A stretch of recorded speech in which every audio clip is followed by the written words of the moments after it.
from Singapore. I was previously in Singapore. Now I'm in Bangalore at the tree. When I think it is 83 May, we were in Tiruvannamalai. With me, two devotees of Sai Baba had come to Tiruvannamalai. One is Raymond Quek and the one is Vincent Koo and myself. All the three of us were visiting Tiruvannamalai.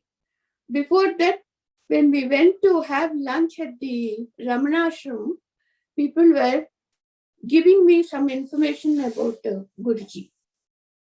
That he was called as Visri Samyar because two palm hands together, tied together, he used to see you through that.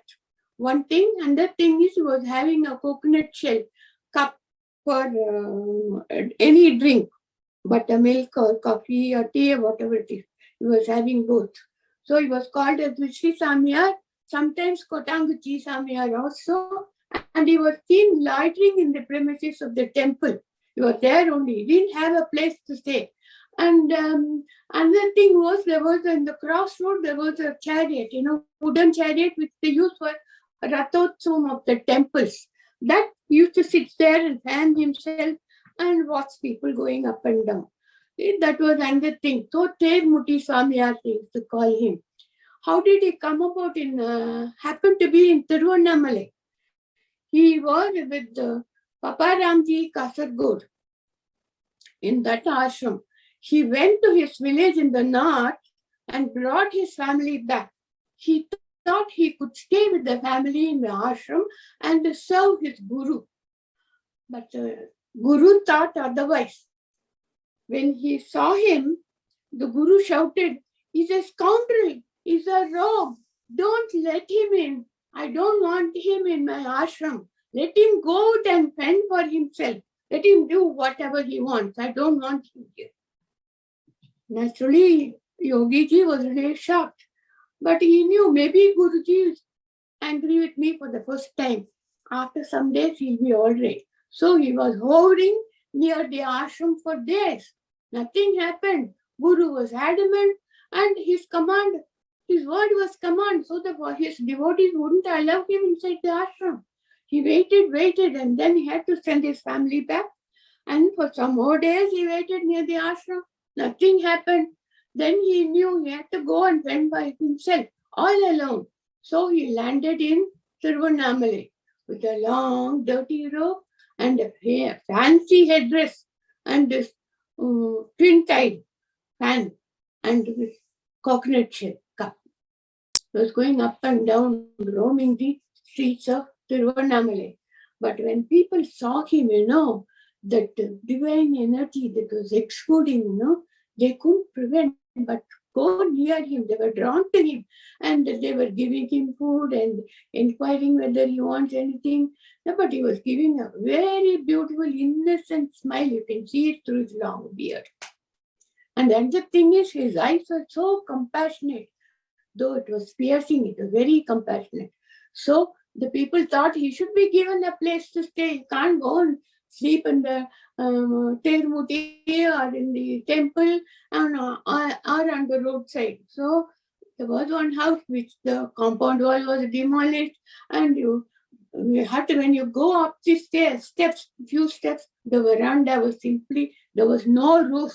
The side wall also demolished, the side wall half demolished, and there was one big door that was the entrance door. By the side of the door, there was one window, fairly big window with a lot of bars and everything.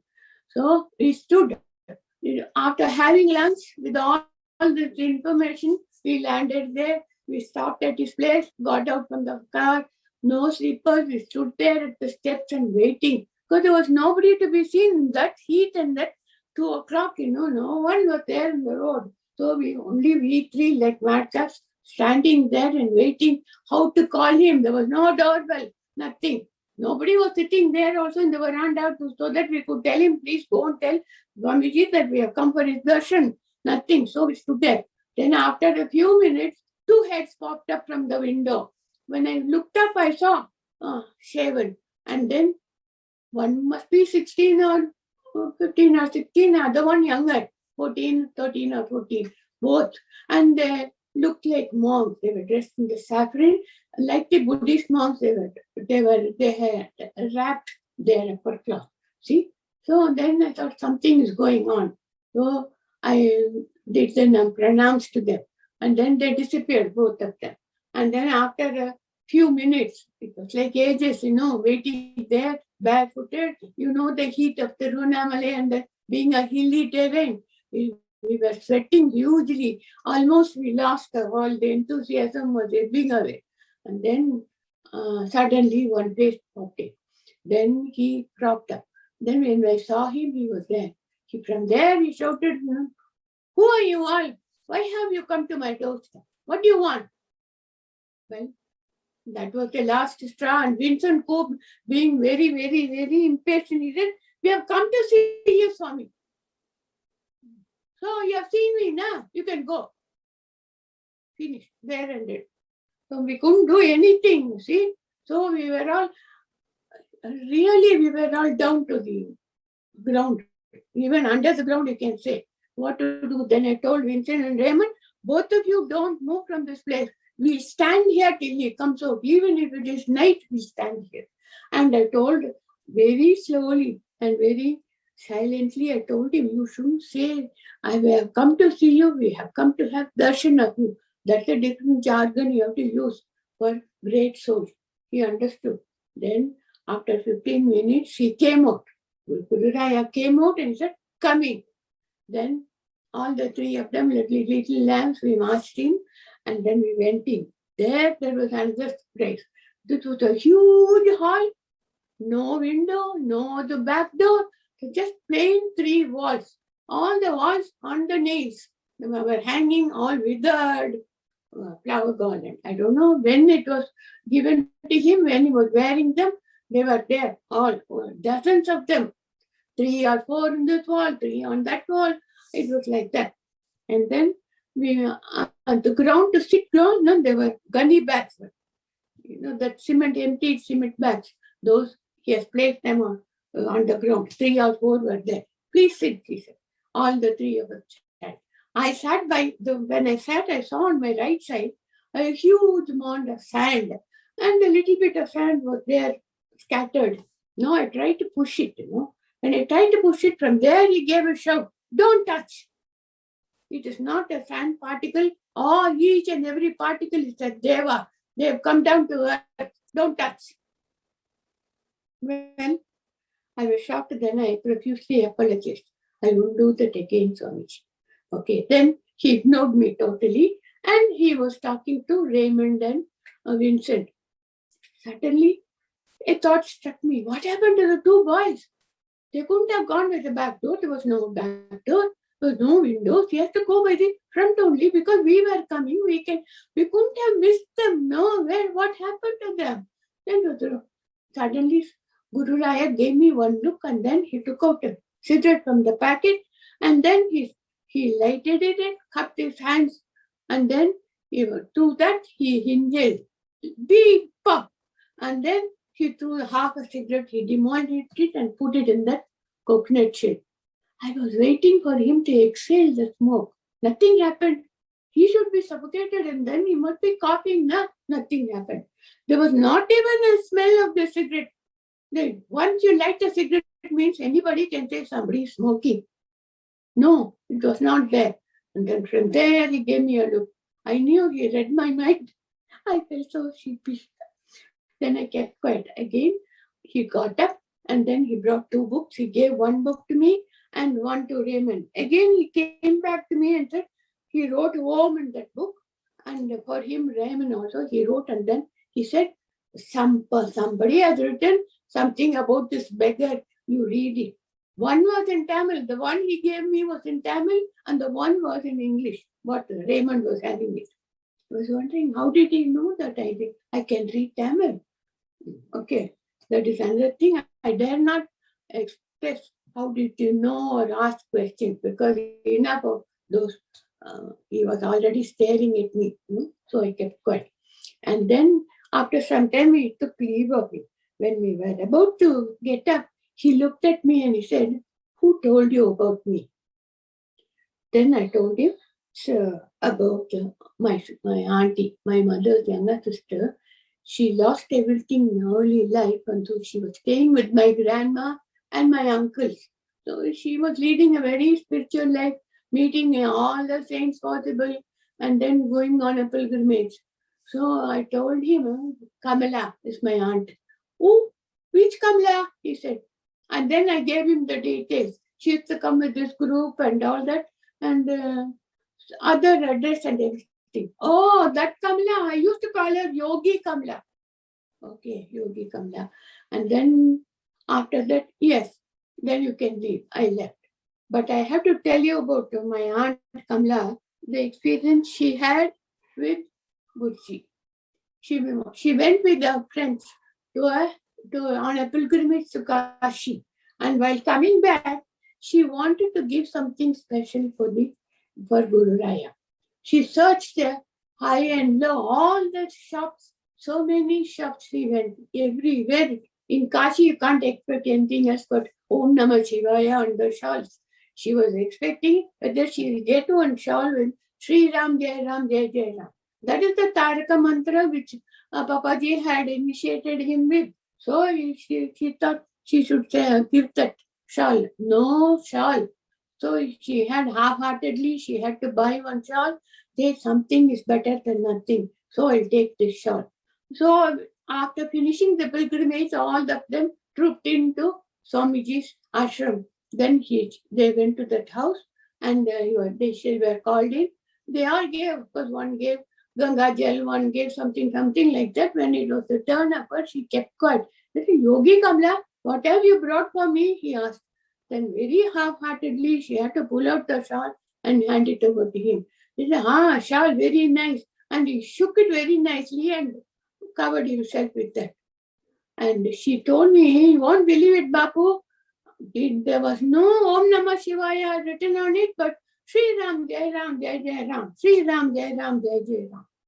What a thrilling experience she must have had. Then that was her thing. And then when we went to the temple, there we saw the priest, and then he did the archana for the deity, and he asked him, "From where you are coming?" We said, "We are coming from such and such a place." We had the darshan of Swamiji. And then suddenly it struck me, I should ask him about these two boys. I said, I saw two boys there sitting. Then when we went in, there was nobody there. How come, where did they go? He was, for 1 minute, he was speechless. He said, you please repeat it. And then I told him again, this was what we saw. And then he said, you are very fortunate, Amma. You have seen Ram Lakshman. They normally come down, they say, but nobody has seen it so far. Oh, then I could connect. Why that sand I shouldn't touch. They were all devas. They have come with their God to have a darshan of Gurji. That was it. After that was the first meeting with or darshan with Swami. Then 2 or 3 times I had gone alone. Of course, there were other devotees with them. And then one of the trips I saw one calendar. There, one lady was there, simply stretching out her legs and sitting on the floor. And she was always sighted at the seashore, I believe. And she was leprosy patient, I think. So I asked, why this lady on the calendar? So I asked Guruji, well, who is she?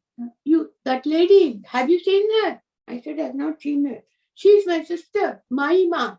She is in Kanyakumari. Then when I came out, I asked some of my friends, who is that? And then they told me about her, that she is also a saint. She had taken the karma of somebody and she was suffering from leprosy. That didn't bother her. She was always loitering on the sands of Kanyakumari, this thing. And then somebody used to give her food. Some idlis that they give her in a plate. 2 or 3 dogs will come and eat from that plate. She will also eat from that plate. Such was her samabhava of the creation. And after that, then 85 November, We had been to birthday celebration of Swami in Patti. I came with one Fauja Singh and his daughter. All the three of them went to Tirunamale to have a darshan of Guru Raya. Then we were all called in then. And he was talking and he was asking about Fauja's work. Fauja said, I was in the police force. After retirement, I started on security services there in Singapore. Yes. And while talking to him, he was looking at Manju. And after some time, he asked her for her glasses. Please give me your specs. Then she took them out and gave it. And then he was holding it right on the lens, both the fingers, both the dirty fingers, I should say. I shouldn't say that, but they were dirty, and he was holding on like that. And was going on talking. Then he asked her her name. She said Manjeet Singh, Manjeet Kaur. Manjeet Kaur, you know the meaning of Manjeet? She said, I don't know. Well, Manjeet means controlling, one who has controlled the mind. That is Manjeet. And then he went on talking to her about that. After some time, he said, I'm sorry, this beggar has dirtied your specs, but don't clean it off. You better wear it as long as you could, and then after some time, you clean it. Thank you. And like he handed over the glasses to her. Later on, she told me the power, she already had the high power, and she was worried about that also. Being very young, 16 or 17 only. She said, every year it goes on increasing, auntie, and I didn't know what to do. The doctors also are at a loss. But now she says the power has slowly come down to a certain limit, and then it stayed there. It has not increased. Then that was the blessing he did for you with his dirty fingers on the lens. Oh, she was very happy. And then while he was talking to Manju, he was eyeing my ring on my finger.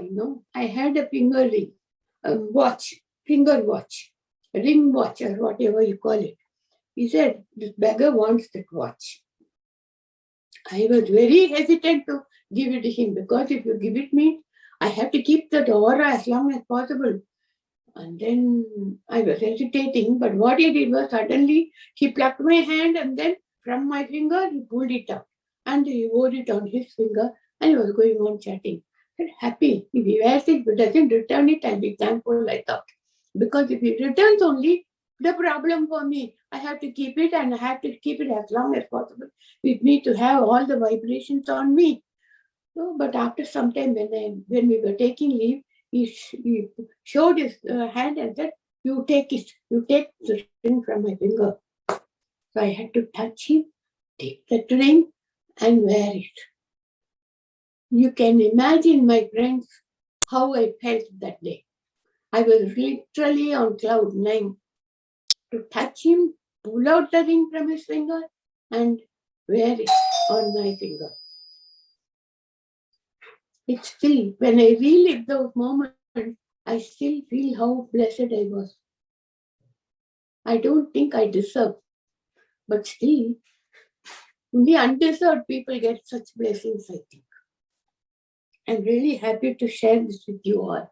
And I have to show you that ring, which I'm having it. My mother-in-law used to say, what is this? One hand you are wearing bangles, on the other hand you are wearing your watch. It's not good. Both the hands you must have bangles. When I wear bangles along with the watch, my husband used to say, you're going to scratch that dial of your watch. You're going to spoil the watch. So the best thing is to go for a ring watch, and I was wearing this. This, Bhagavan blessed it. Not only he blessed this, he blessed me through this.